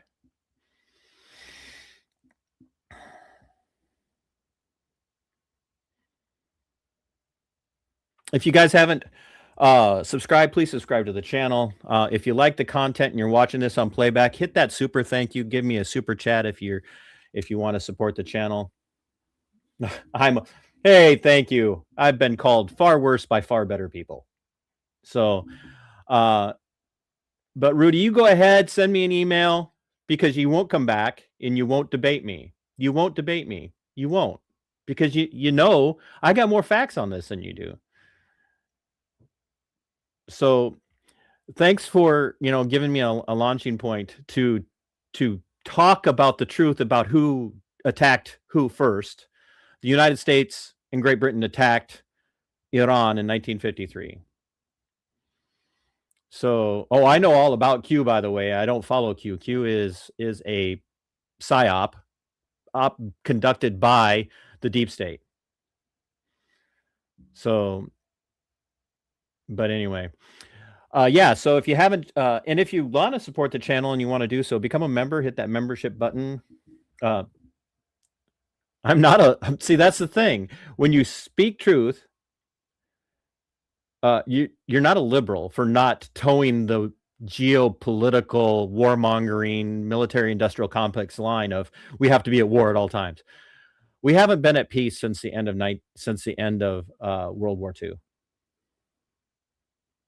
Because, Robbie Miller, you need to scroll back a few minutes and listen. We started this in 1953. The hostage situation in 1979 was a direct result of what we did to Iran in 1953.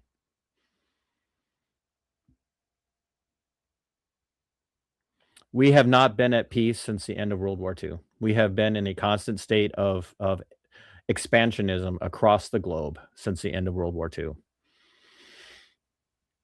So, and we have seen more Americans killed for geopolitical Zionist Israel than anything else. Everything we have done, especially in the last, since 1953, has really been for the betterment of Israel. That's it. For the Zionists. Not for Jewish people, but for Zionists. But I'm tired of seeing our boys die for other countries. I'm tired of seeing our blood spilled on the soil of other countries. For what?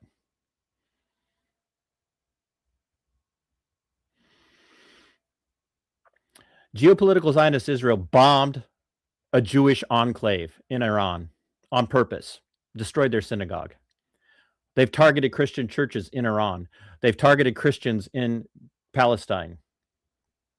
Yeah, Bob, I served. 82nd Airborne Division. So don't come at me with, have you served? No, I've served. I've lost friends. And I've lost a lot of friends to the after effects of PTSD for fighting all these damn wars.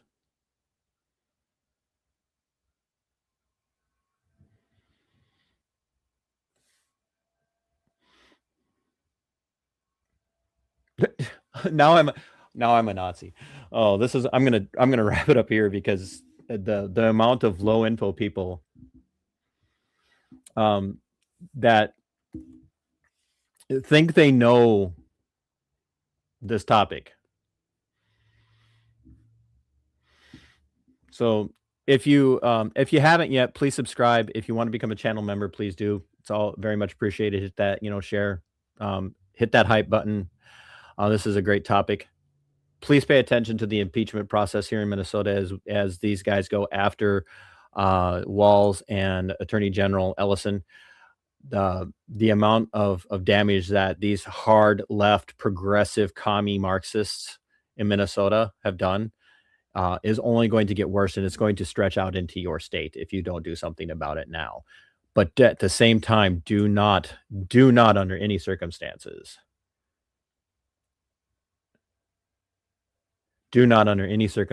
think that if you don't vote for Democrats but only vote for Republicans, your life is going to get better. It's not. You have to vote for people of principle. Guys like my guest today, Mike, are people of principle, regardless of their party. So until next time, my friends, fight for your freedom. It is yours. Fight for your liberty. It belongs to you. And as always, sic semper tyrannis. We are go for liftoff in T-minus 30. Stand by for further instructions, Minnesota Black Robe Regiment. Secondary guidance systems engaged. Minnesota Black Robe Regiment, it will be on my mark.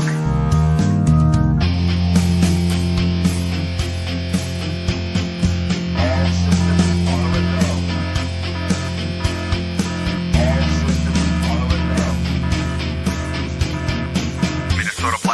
Regiment, you are over the target. You are authorized to fire at will.